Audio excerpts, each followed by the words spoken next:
এগুলো বন্ধ করে দিয়ে আমাদেরকে তারা হুমকি দিচ্ছে।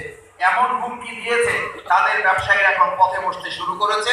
এখন সেখানকার বিজেপির মন্ত্রণালয়ের সামনে আলু, পেঁয়াজ, তেল, রসুন এগুলো ঢেলে তারা প্রতিবাদ করে কেউ কেউ আত্মহত্যা করার সিদ্ধান্ত জানিয়ে দিয়েছে।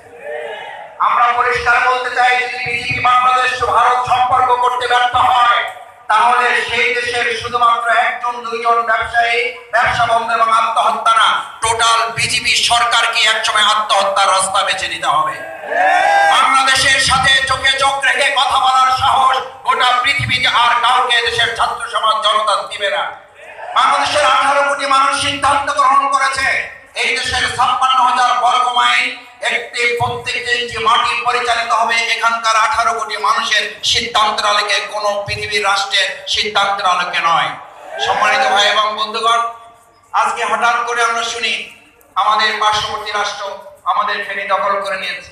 হঠাৎ করে শুনি তারা তাদের মেইন স্ট্রিম টেলিভিশনে, কত দুর্ভাগ্য এবং লজ্জার ব্যাপার যে তারা হঠাৎ করে বলে বাংলাদেশ নাকি নাই, খুঁজে পাওয়া যাচ্ছে না। আমরা বলি ইতিহাস আমরা যতটুকু পড়েছি, ইতিহাসে দেখা যায় একটা সময় আসবে ভারতকে আর খুঁজে পাওয়া যাবে না।